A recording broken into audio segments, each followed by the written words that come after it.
भक्ति व्यसन रूप हो जाएगी तो तुम्हें मुक्ति दिलाएगी। भक्ति व्यसन सी हो जाती है तो तुरंत मुक्ति मिलती है। राज्य शासन से समाज नहीं सुधरता, संत ही सद्भाव के द्वारा उसे सुधार सकते हैं। प्रहलाद के संग में जो भी आए उन सभी का उन्होंने कल्याण किया।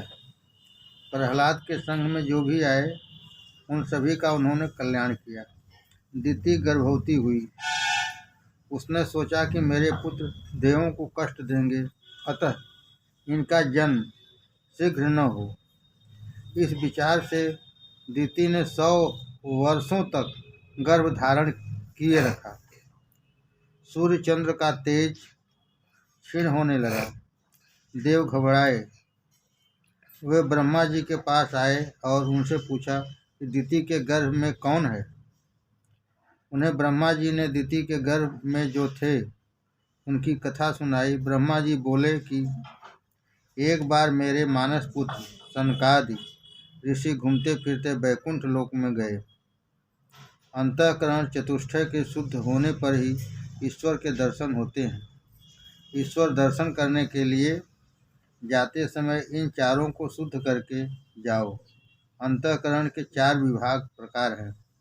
अंतःकरण जब संकल्प विकल्प करता है तब उसे मन कहा जाता है। वह जब किसी वस्तु का निर्णय करता है तब उसे बुद्धि कहते हैं। श्री कृष्ण का चिंतन करने पर उसे चित्त कहते हैं और उसमें जब क्रिया का अभिमान जगता है तब उसे अहंकार कहते हैं। मन, बुद्धि, चित्त और अहंकार, इन चारों को शुद्ध करो। बिना इन चारों को शुद्ध किए परमात्मा के दर्शन नहीं हो सकते।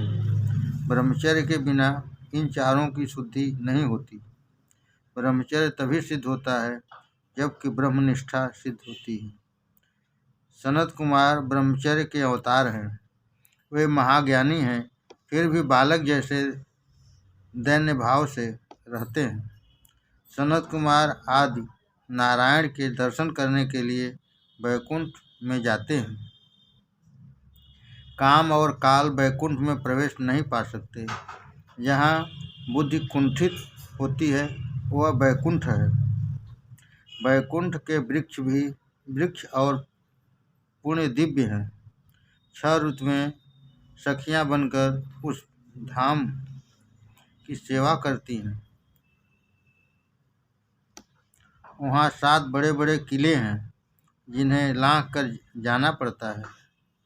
दक्षिण में रंगनाथ का मंदिर इस वर्णन के आधार पर बनाया गया है। सनत कुमारों को अलौकिक वैकुंठ धाम का दर्शन हो रहा है। वहाँ भ्रमर भी प्रेम से ईश्वर के गुणगान करते हों ऐसा लगता है। वे भ्रमर गुनगुन कर रहे हैं, मानो श्री कृष्ण का दर्शन कीर्तन ही कर रहे हैं। वैकुंठ में विषमता नहीं है। यहाँ के पार्षद भगवान जैसे हैं और दासियाँ लक्ष्मी जी जैसी हैं। पार्षद भी शंख चक्र गदाधारी चतुर्भुज हैं। ईश्वर जब कुछ प्रदान करने लगते हैं तब वे देने में कुछ भी संकोच नहीं करते। भगवान जब देते हैं तब लेने वाला लेते लेते थक जाता है। मनुष्य आखिर कितना ले सकता है। ईश्वर की राजसभा में विषमता नहीं है। तुम भी भोजन आदि में विषमता मत करो। कई सेठ घर में 3 प्रकार के चावल रखते हैं, नौकरानी के लिए अलग, साधु बाबाओं को देने के लिए अलग और स्वयं खाने के लिए दिल्ली के बासमती के चावल। इस तरह 3 प्रकार के चावल रखते हैं। ऐसा भेद कभी नहीं रखना चाहिए। सबके लिए समान भाव से एक ही तरह का भोजन पकाओ। हमारी माताएं परोसने में बड़ी चतुर हैं। अपनी या अपने को रोटी पर कुछ ज़्यादा घी लगाती हैं। भोजन में विषमता मत करो। विषमता करने वाले को संग्रहणी का रोग होता है। विषमता ही बैर को उत्पन्न करती है। विषमता करनी ही पड़े तो सद्भाव से करो। व्यवहार में संपूर्ण समानता होनी चाहिए, नहीं होती वैकुंठ में विश्वास नहीं होती। व्यवहार में संपूर्ण समानता नहीं होती, वैकुंठ में विषमता नहीं होती।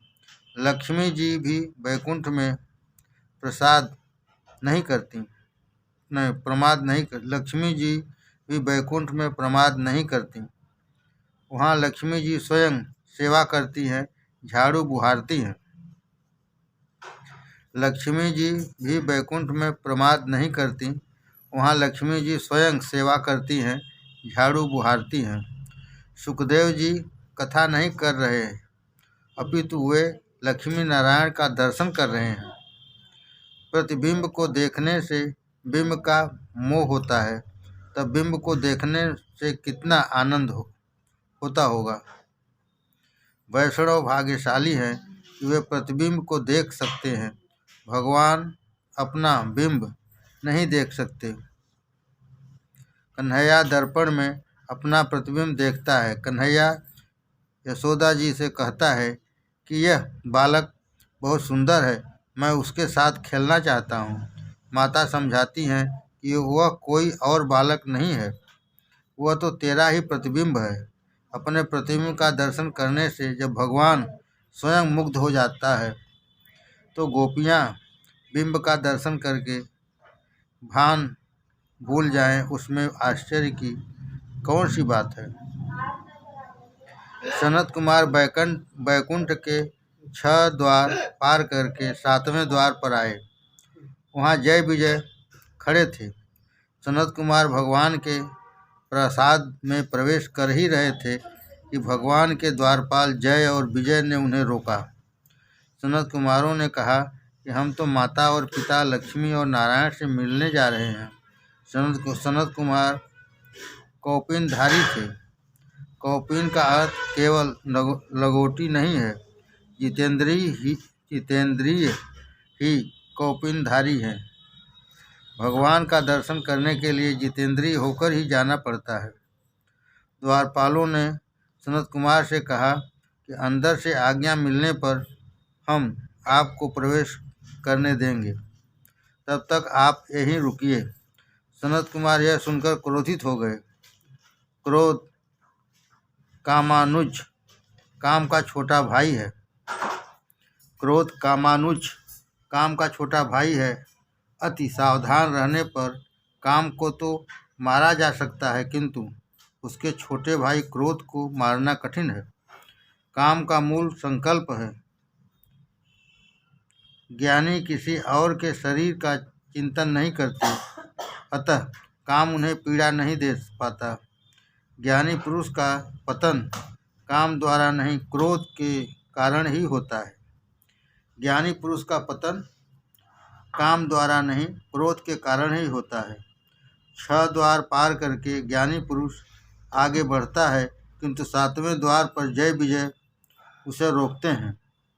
योग के 7 प्रकार के अंग ही वैकुंठ के 7 द्वार हैं। वे हैं यम, नियम, आसन, प्राणायाम, प्रत्याहार, ध्यान और धारणा।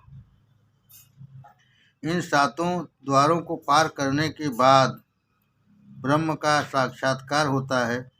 योग के 7 अंगों को सिद्ध करने पर वैकुंठ में प्रवेश मिलेगा। ध्यान का अर्थ है एक अंग का चिंतन। शरीर आँख को स्थिर रखना ही आसन है। शरीर आँख को स्थिर रखना ही आसन है। धारणा का अर्थ है सर्वांग का चिंतन। धारणा में अनेक सिद्धियां विघ्न डालती हैं। सर्वांग का दर्शन ही धारणा है। साधक को जीवन की अंतिम सांस तक सावधान रहने की जरूरत है। साधक को जीवन की अंतिम सांस तक सावधान रहने की जरूरत है। जय विजय प्रतिष्ठा के 2 स्वरूप हैं। सर्वांग के चिंतन में सिद्धि प्रसिद्धि बाधा उपस्थित करती है। सिद्धि के मिलने पर प्रसिद्धि होती है। सेवा में प्रमाद करने वाले का पतन होता है। सेवा में प्रमाद करने वाले का पतन होता है। जय अर्थात स्वदेश में प्रतिष्ठा और विजय अर्थात प्रदेश में विजय।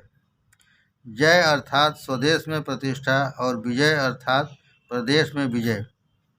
जगत मेरे लिए क्या कहेगा इसकी चिंता मत करो, किंतु जगदीश्वर क्या कहेंगे उसी का ख्याल करो। जो लौकिक प्रतिष्ठा में फंसता है वह परमात्मा से दूर हो जाता है। जो लौकिक प्रतिष्ठा में फंसता है वो परमात्मा से दूर हो जाता है। भगवान के राजमहल के 7वें द्वार पर जीव को जय और विजय रोकते हैं। जय विजय का अर्थ है कीर्ति और प्रतिष्ठा। कीर्ति और प्रतिष्ठा का मोह मनुष्य नहीं छोड़ सकता। वह घर का नाम तो रखता है अशोक निवास, किंतु वह अशोक भाई कब तक उसमें बने रहेंगे। घर में ठाकुर जी का नाम दो। घर पर भी नाम है और कथा में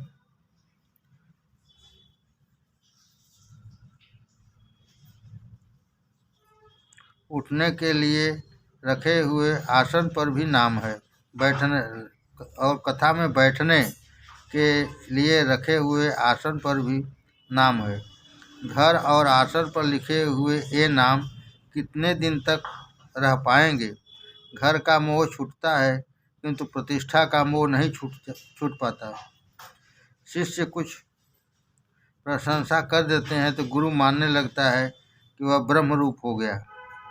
सो सेवा स्मरण की वह धीरे धीरे उपेक्षा करने लगता है और वह पतित हो जाता है। शिष्य कुछ प्रशंसा कर देते हैं तो गुरु मानने लगता है कि वह ब्रह्म रूप हो गया। सो सेवा स्मरण की वह धीरे धीरे उपेक्षा करने लगता है और वह पतित हो जाता है। मनुष्य का मन नाम रूप में फंसा हुआ है। नाम और रूप का मोह जब तक न छूट जाए तब तक भक्ति नहीं हो सकती। मन श्री कृष्ण के रूप में फंस जाए तभी मुक्ति मिलती है। प्रतिष्ठा का मोह आया नहीं कि भगवान के द्वार पर से ही वापस लौट आना पड़ता है। क्रोध करने से सनत कुमारों को प्रभु के 7वें द्वार के से वापस लौटना पड़ा, किंतु उनका क्रोध सात्विक था। वे द्वारपाल भगवान के दर्शन में बाधा उपस्थित कर रहे थे, अतः वे क्रोधित हुए। अतः भगवान अनुग्रह करके द्वार पर आए और सनत कुमारों को दर्शन दिया, किंतु वे भगवान के राजमहल में तो प्रवेश पा ही न सके। महाप्रभु ने इस चरित्र की समाप्ति करते हुए कहा है, ज्ञानी के लिए ज्ञान मार्ग में अभिमान विघ्न करता है। अभिमान के मूल में यही क्रोध है। कुछ अज्ञानावस्था में मरते हैं तो कुछ लोग ज्ञानी होकर अभिमान वश होकर मरते हैं। ब्राह्मण को शिक्षा न मिले तो वह अज्ञानी रहता है और शिक्षा कुछ अधिक पा ले तो कभी कभी अभिमानी होकर भी मरता है। कर्म मार्ग में विघ्न करता काम है। कश्यप और दिति के मार्ग में काम ने ही बाधा डाली थी। काम से कर्म का नाश होता है। भक्ति मार्ग में लोभ बाधक बनता है। लोभ भक्ति का नाश करता है। लोभ भक्ति का नाश करता है। ज्ञान मार्ग में क्रोध विघ्न करता है। सनत कुमार के मार्ग में क्रोध ने ही बाधा डाली। क्रोध से ज्ञान का नाश होता है। देह दृष्टि से काम उत्पन्न होता है। ज्ञानी के मार्ग में काम बाधा नहीं डालता, किंतु क्रोध बाधा डालता है। इन तीनों के कारण पुण्य का क्षय होता है।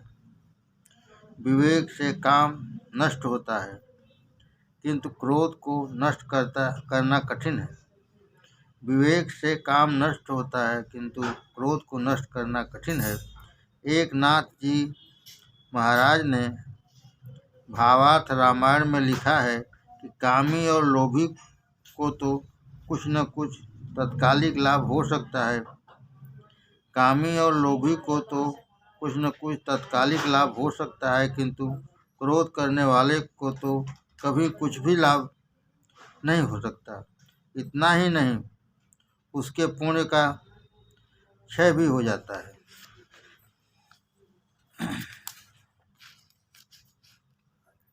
वल्लभाचार्य जी ने इस चरित्र को की समाप्ति में कहा है, कामेन कर्म नाश स्यात् क्रोधेन ज्ञान नाशनम लोभेन भक्ति नाश स्यात् तस्मात् एतत् त्रयम् त्यजेत्। इसी कारण से ही गीता जी में काम, क्रोध, लोभ को नरक द्वार बताया गया है। त्रिविधम नरम नरक ईश्वेदम द्वारम नाश नमात्मन काम क्रोधात् स्तया तथा लोभ भस्म स्मदेत त्रयम् त्यजेत। भक्ति मार्ग में लोभ विघ्न रूप है। मनुष्य भगवान के लिए अथवा दान देने के लिए घटिया से घटिया वस्तुओं का उपयोग करता है। मनुष्य भगवान के लिए अथवा दान देने के लिए घटिया से घटिया वस्तुओं का उपयोग करता है। पुत्र के लिए कपड़े बनवाने हो तो 7 या 17 रुपये मीटर वाला कपड़ा ले आता है, और ठाकुर जी के वस्त्र श्रृंगार करवाने के लिए तो 2-3 रुपये मीटर वाला कपड़ा ढूंढता है। एक गृहस्थ बाजार में ठाकुर जी के लिए फूल लेने जाता है। माली कहता है कि गुलाब के फूल की कीमत 4 आना है, तो ग्राहक कहता है कि कनेर का फूल ही दे दो, क्योंकि मेरे भगवान तो भावना के भूखे हैं। किंतु जब पत्नी कहती है कि मेरे लिए एक अच्छी सी वेणी सर में लगाने के लिए फूलों का गजरा ला दो, तो बहुत सा खर्च करके भी वह अच्छी मनपसंद वेणी ले आता है।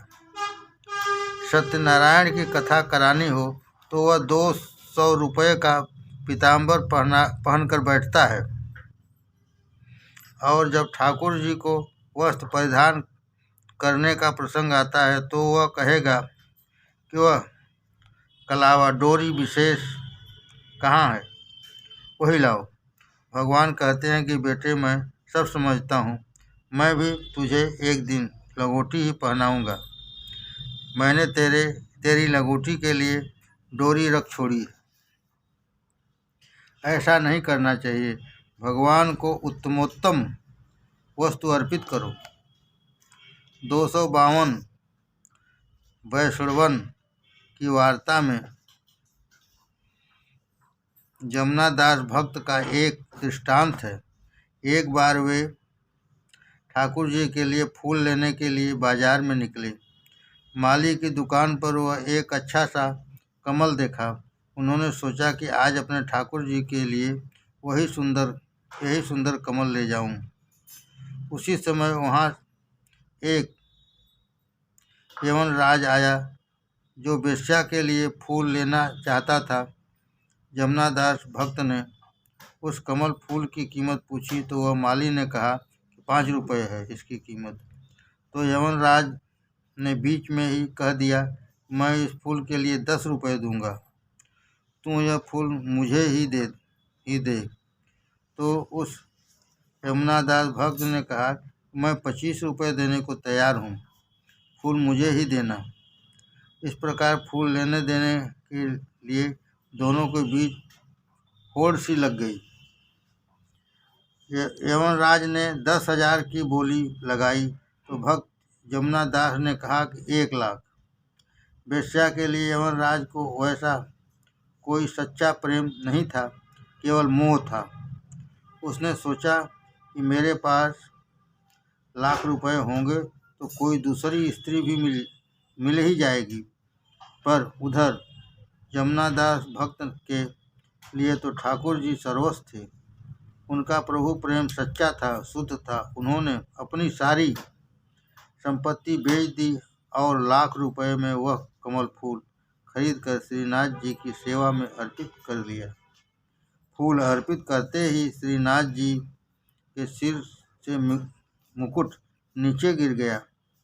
इस प्रकार भगवान ने बताया कि भक्त के इस फूल का वजन मेरे लिए अत्यधिक है।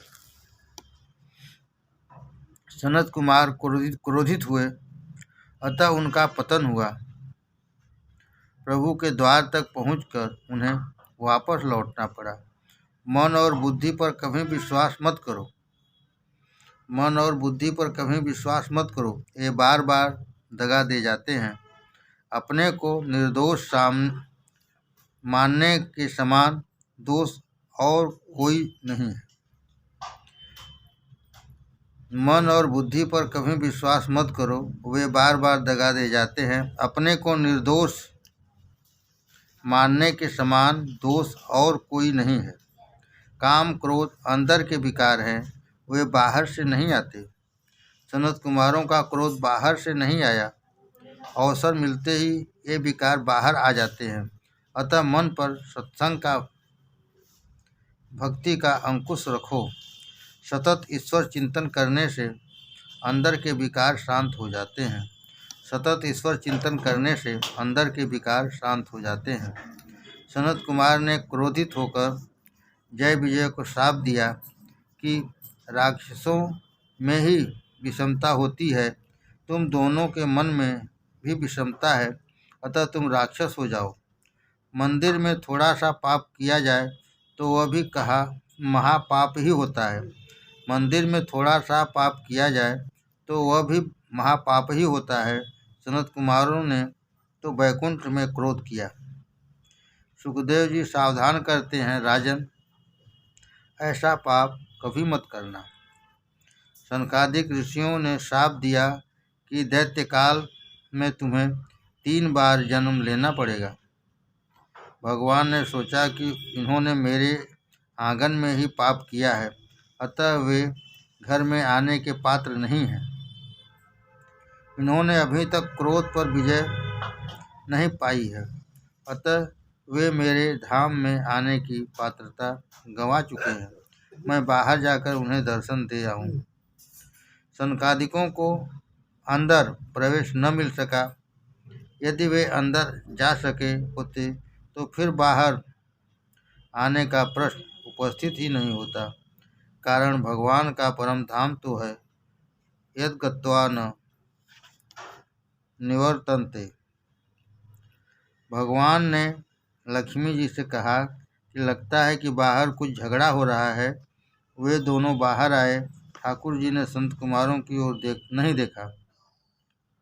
आज नज़र धरती पर है।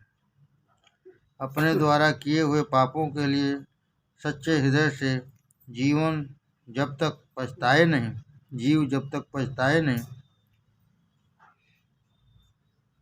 तब तक ठाकुर जी दर्शन नहीं देते। अगर खुदा नज़र दे तो सब खुदा की ही है। लोग अपने को वैष्णव कहलाते हैं किंतु पाप करना नहीं छोड़ते। स्वदोष दर्शन यह ईश्वर दर्शन का फल है। स्वदोष दर्शन यह ईश्वर दर्शन का फल है। सनत कुमार बंदन करते हैं किंतु प्रभु जी ने उनकी ओर नहीं देखा। दोनों ऋषि भगवान से क्षमा याचना कर रहे हैं। प्रभु ने कहा कि भूल तुमसे हुई, तुम्हारा अपमान मेरा अपमान है। ब्राह्मण भगवान को प्रिय हैं क्योंकि वे भगवान की पहचान कराते हैं। भगवान कहते हैं कि आपने मेरी भक्ति और ज्ञान का प्रचार किया है। ब्रह्मा लक्ष्मी से भी मुझे मेरे भक्त अधिक प्रिय हैं। ब्रह्मा लक्ष्मी से भी मुझे मेरे भक्त अधिक प्रिय हैं। भगवान वाणी चतुर हैं। लक्ष्मी जी को कहीं बुरा न लग जाए इसलिए सोचकर वे फिर कहते हैं, यदि भक्ति अनन्य न हो तो वह मुझे प्रिय नहीं है। लक्ष्मी जी की भी भक्ति अनन्य है। वे निष्काम भाव से प्रेम करती हैं, अतः वे भगवान को विशेष प्रिय हैं। भगवान कहते हैं, निष्काम भक्ति मुझे अतिशय प्रिय है। यदि लक्ष्मी जी की भी भक्ति निष्काम न हो तो मुझे वे भी प्रिय नहीं लगती। चंचल लक्ष्मी ठाकुर जी के चरणों में स्थिर हो जाती हैं। तुलसी जी राधा जी का स्वरूप है। तुलसी जी राधा जी का स्वरूप है। तुलसी विवाह का तात्पर्य जीवात्मा का विवाह ही है। सनकादिक सोच रहे हैं कि हमारी प्रशंसा तो बहुत की जा रही है, किंतु हमें धाम के अंदर तो बुलाते ही नहीं हैं। हमें अभी तपश्चर्या करने की आवश्यकता है। अभी तक हमारा क्रोध नष्ट नहीं हो पाया है। वे ब्रह्मलोक में पधारे हैं। जय विजय को सांत्वना देते हुए नारायण भगवान ने कहा, तुम्हारे 3 अवतार होंगे। सनकादिकों के शाप से जय और विजय क्रमशः हिरण्याक्ष हिरण्यकश्यप के रूप में अवतरित हुए। सुखदेव जी वर्णन करते हैं, दिति के गर्भ में जय विजय आए। 2 बालकों का जन्म हुआ। उनका नाम हिरण्याक्ष और हिरण्यकश्यप रखा गया। असमय में किए गए कामोपभोग के कारण दिति कश्यप के यहाँ राक्षसों का जन्म हुआ। अतः काम के अधीन मत हो। एकादशी, द्वादशी, पूर्णिमा, अमावस्या, जन्म तिथि आदि दिवसों में ब्रह्मचर्य का पालन करो। महाप्रभु जी ने इस चरित्र के अंत में कश्यप के सिर पर 3 दोष आरोपित किए हैं: कर्म त्याग, मौन त्याग और स्थान त्याग। महाप्रभु जी ने इस चरित्र के अंत में कश्यप के सिर पर 3 दोष आरोपित किए हैं: कर्म त्याग, मौन त्याग और स्थान त्याग। हिरण्याक्ष और हिरण्यकश्यप रोज 4-4 हाथ भर बढ़ते थे। यदि सचमुच ही ऐसा होने लगे तो माता पिता की दुर्गति की कल्पना कर सकते हैं और मुसीबतों को नज़रअंदाज कर भी दें तो भी रोज रोज कपड़े छोटे पड़ने लगें। किंतु यह तो भागवत की समाधि भाषा है। भागवत में समाधि भाषा ही मुख्य है तथा लौकिक भाषा गौण है। इसमें लोभ का स्वरूप बताया गया है। 4-4 हाथ भर रोज बढ़ते थे, अर्थात लोभ रोज रोज बढ़ता ही जाता है। लाभ से लोभ बढ़ता है। बिना प्रभु कृपा से लोभ का अंत नहीं होता। वृद्धावस्था में शरीर के जीर्ण हो जाने के कारण काम तो मर जाता है, किंतु लोभ का नाश नहीं हो पाता। वृद्धावस्था में शरीर के जीर्ण हो जाने के कारण काम तो मर जाता है, किंतु लोभ का नाश नहीं हो पाता। लाभ से लोभ और लोभ से पाप बढ़ता है। लाभ से लोभ और लोभ से पाप बढ़ता है। पाप के बढ़ने से धरती रसातल में जाती है। धरती माने मानव समाज दुख रूपी रसातल में डूब जाता है। हिरण्याक्ष का अर्थ है संग्रह वृत्ति और हिरण्यकश्यप का अर्थ है भोग वृत्ति। हिरण्याक्ष ने बहुत कुछ एकत्रित किया और हिरण्यकश्यप ने बहुत कुछ उपभोग किया। भोग बढ़ता है तो भोग के बढ़ने से पाप बढ़ता है। जब से लोग मानने लगे हैं कि रुपए पैसे से ही सुख मिलता है, तब से जगत में पाप बहुत बढ़ गया है। केवल धन से सुख मिलता हो ऐसी बात नहीं। हिरण्याक्ष और हिरण्यकश्यप के संसार के लिए भगवान ने क्रमशः वाराह और नृसिंह अवतार धारण किया था। हिरण्याक्ष और हिरण्यकश्यप लोभ के ही अवतार हैं। भगवान ने काम को मारने के लिए एक ही अवतार लिया, अर्थात रावण कुंभकर्ण को संहारने के लिए रामचंद्र जी का अवतार लिया। क्रोध को मारने के लिए शिशुपाल के वध के लिए एक कृष्णावतार ही लिया, किंतु लोभ को मारने के लिए 2 अवतार लेने पड़े, वराह और नृसिंह। काम क्रोध को मारने के लिए एक अवतार ही लेना पड़ा, किंतु लोभ को मारने के लिए 2 अवतार लेने पड़े। यही बताता है कि लोभ को पराजित करना बड़ा दुष्कर है। वृद्धावस्था में तो कई लोगों में सयानापन आता है, किंतु जो जवानी में ही सयाना बन जाए वही सच्चा सयाना है। शक्ति के क्षीण होने पर काम को जीतने में कौन सी बड़ी बात है। कोई कहना माने ही नहीं, तो यदि बूढ़े का क्रोध मिटे तो उसमें कौन सी अचरज की बात हुई। किंतु यह क्रोध तो वृद्धावस्था में ही अंत तक नहीं छूट पाता। लोभ को मारना कठिन है।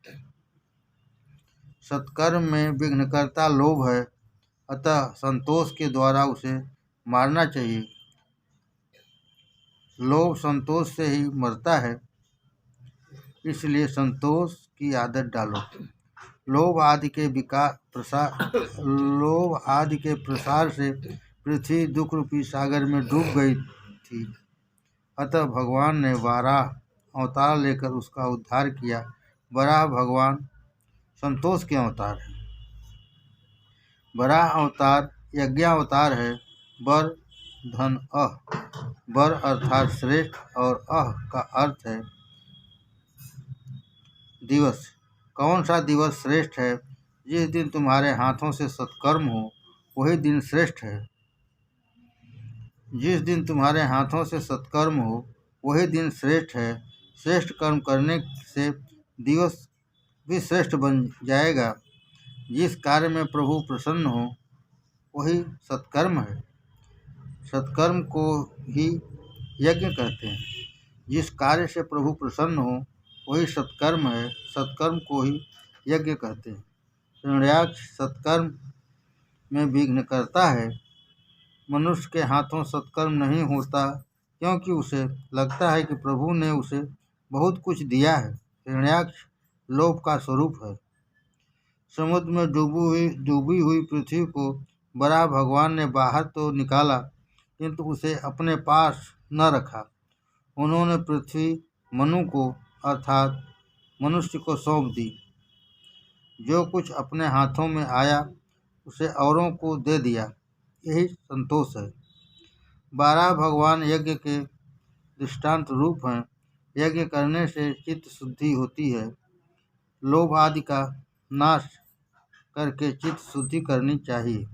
चित्त शुद्धि होने से कपिल मुनि की अर्थात ब्रह्म विद्या की प्राप्ति होती है। यज्ञ पूर्वक जीवन जियोगे तो ज्ञान मिलेगा। यज्ञावतार के बिना मन की शुद्धि नहीं होती, और मन शुद्धि या चित्त शुद्धि के बिना ज्ञान नहीं मिलता, और तब ज्ञानावतार भी नहीं होता और कपिल देव भी नहीं आते। अज्ञान को दूर करने का काम वराह अवतार बताता है। अज्ञान को दूर करने के लिए विरोध करो। सत्य भाषण भी यज्ञ है। यज्ञ करोगे तो कपिल भगवान की ब्रह्म विद्या बुद्धि में स्थिर होगी। यज्ञ करोगे तो कपिल भगवान की ब्रह्म विद्या बुद्धि में स्थिर होगी।